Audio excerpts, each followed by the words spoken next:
Operation ಸಿಂಧೂರ ಕಾರ್ಯಾಚರಣೆಯ ಬಳಿಕ ದೇಶದ ಒಳಗಡೆ ಎನ್ಐಎ ತನ್ನ ಕಾರ್ಯಾಚರಣೆಯನ್ನು ಮುಂದುವರಿಸ್ತಾ ಇದೆ. ದೇಶದಲ್ಲಿರುವಂತಹ ದೇಶದ್ರೋಹಿಗಳನ್ನ ಹೆಕ್ಕಿ ತೆಗೆಯುವಂತಹ ಕೆಲಸ ಮಾಡ್ತಾ ಇದೆ. ಪಾಕಿಸ್ತಾನಕ್ಕೆ ಮಾಹಿತಿ ಕೊಡ್ತಾ ಇದ್ದಂತಹ 6 ಮಾಹಿತಿದಾರರ ಬಂಧನ ಆಗಿದೆ.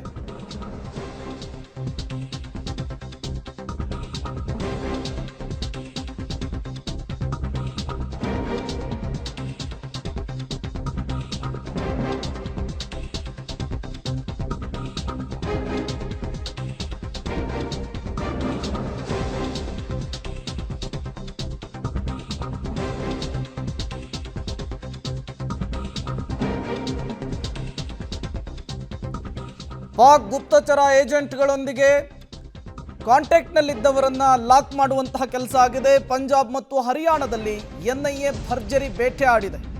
ಈ ಮೂಲಕ ದೇಶದಲ್ಲಿದ್ದಂತಹ ದೇಶದ್ರೋಹಿಗಳನ್ನು ಹುಡುಕಿ ತೆಗೆಯುವಂತಹ ಕೆಲಸ ಆಗಿದೆ. ಪಾಕಿಸ್ತಾನಕ್ಕೆ ಮಾಹಿತಿಯನ್ನು ರವಾನಿಸ್ತಾ ಇದ್ದಂತಹ 6 ಮಾಹಿತಿದಾರರ ಬಂಧನ ಆಗಿದೆ. ಪಾಕಿಸ್ತಾನಕ್ಕೆ ಭಾರತದ ಪರವಾಗಿ ಇವರು ಬೇಹುಗಾರಿಕೆಯನ್ನು ಮಾಡ್ತಾ ಇದ್ರು. ಎನ್ಐಎಯಿಂದ ಯೂಟ್ಯೂಬರ್ ಸೇರಿ 6 ಮಂದಿಯನ್ನು ಅರೆಸ್ಟ್ ಮಾಡುವಂತಹ ಕೆಲಸ ಆಗಿರುವಂಥದ್ದು. ದೇಶದಲ್ಲಿದ್ದುಕೊಂಡು ದೇಶದ ಒಂದಿಷ್ಟು ಮಾಹಿತಿಗಳನ್ನು, ದೇಶದಲ್ಲಿ ಆಗ್ತಾ ಇರುವಂತಹ ಬೆಳವಣಿಗೆಗಳನ್ನು, ದೇಶದಲ್ಲಿ ಆಗ್ತಾ ಇರುವಂತಹ ಚಟುವಟಿಕೆಗಳ ಬಗ್ಗೆ ಪಾಕಿಸ್ತಾನಕ್ಕೆ ಇವರು ಮಾಹಿತಿಯನ್ನು ಕೊಡ್ತಾ ಇದ್ರು ಅನ್ನೋದು ಗೊತ್ತಾಗ್ತಾ ಇದೆ. ಪಾಕಿಸ್ತಾನದ ಹೈಕಮಿಷನ್ ಉದ್ಯೋಗಿ ಡ್ಯಾನಿಶ್ ಜೊತೆಗೆ ಇವರು ನಿರಂತರವಾಗಿ ಕಾಂಟ್ಯಾಕ್ಟ್ನಲ್ಲಿದ್ದಂತಹ ವಿಚಾರವೂ ಕೂಡ ನ್ಯಾಷನಲ್ ಇನ್ವೆಸ್ಟಿಗೇಷನ್ ಏಜೆನ್ಸಿಗೆ ಗೊತ್ತಾಗಿದೆ. ಹಾಗಾಗಿಯೇ ಪಂಜಾಬ್ ಮತ್ತು ಹರಿಯಾಣದಲ್ಲಿ ಇದ್ದಂತಹ 6 ಮಂದಿಯನ್ನು ಈಗ ಎನ್ಐಎ ಅರೆಸ್ಟ್ ಮಾಡಿರುವಂಥದ್ದು.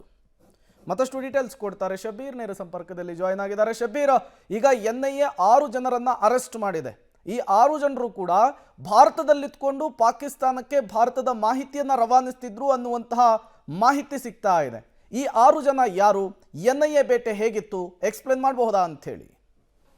ಪ್ರೇಮ್ ನೋಡಿ, ಹರಿಯಾಣ ಮೂಲದ ದೇವೇಂದರ್ ಸಿಂಗ್ ಅನ್ನುವಂತಹ ವ್ಯಕ್ತಿ ಕಾಲೇಜು ವಿದ್ಯಾರ್ಥಿ ಈತ, ಮತ್ತೆ ಮತ್ತೊಬ್ಬರು ಜ್ಯೋತಿ ಮಲ್ಹೋತ್ರಾ ಅನ್ನುವಂಥವ್ರು ಸೇರಿ ಒಟ್ಟು 6 ಜನರನ್ನ ಇವತ್ತು ಎನ್ಐಎ ಬಂಧಿಸಿದೆ.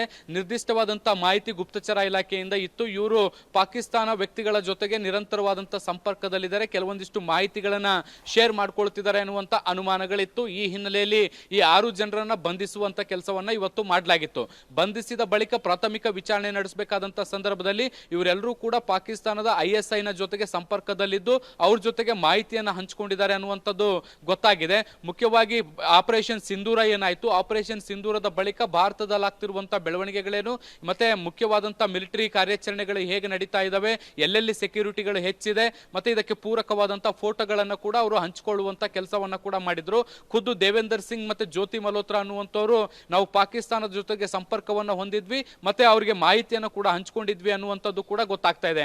ನೋಡಿ, ಇವರಿಬ್ಬರ ವಿಚಾರದಲ್ಲೂ ಕೂಡ ಒಂದು ಸಿಮಿಲರ್ ಬೆಳವಣಿಗೆ ಏನು ಅಂದ್ರೆ, ಪಾಕಿಸ್ತಾನದಲ್ಲಿರುವಂತಹ ಗುರುದ್ವಾರಕ್ಕೆ ಒಂದಕ್ಕೆ ಭೇಟಿಯನ್ನು ಕೊಟ್ಟಂತ ಸಂದರ್ಭದಲ್ಲಿ ಅಲ್ಲಿ ISI ನ ಏಜೆಂಟ್ ನ ಭೇಟಿ ಆಗ್ತಾರೆ. ಅದಾದ ಬಳಿಕ ಅವರು ಹಣಕ್ಕಾಗಿ ಈ ರೀತಿಯಾದಂತಹ ಕೆಲಸವನ್ನ ಮಾಡ್ತಿದ್ರು ಅನ್ನುವಂಥದ್ದು ಕೂಡ ಗೊತ್ತಾಗ್ತಾ ಇದೆ. ಇನ್ನು 4 ಜನರ ವಿಚಾರಕ್ಕೆ ಸಂಬಂಧಪಟ್ಟಂತೆ ಇನ್ನಷ್ಟು ಮಾಹಿತಿಗಳು ಕೂಡ ಬರಬೇಕಾಗಿದೆ. ಅವರು ಕೂಡ ಪಾಕಿಸ್ತಾನದ ಜೊತೆಗೆ ನಿರಂತರವಾದಂತಹ ಸಂಪರ್ಕ ಇದ್ರು ಅನ್ನುವಂಥದ್ದು ಕೂಡ ಗೊತ್ತಾಗ್ತಾ ಇದೆ. ಆದ್ರೆ ಅವರ ಹಿನ್ನೆಲೆ ಏನು ಮತ್ತೆ ಯಾತಕ್ಕಾಗಿ ಈ ಒಂದು ಘಟನೆ ಅಂದ್ರೆ ಚಟುವಟಿಕೆಗಳನ್ನ ಮಾಡ್ತಾ ಇದ್ರು ಅನ್ನುವಂಥದ್ದು ಇನ್ನಷ್ಟೇ ಗೊತ್ತಾಗಬೇಕಾಗಿರುವಂತದ್ದು.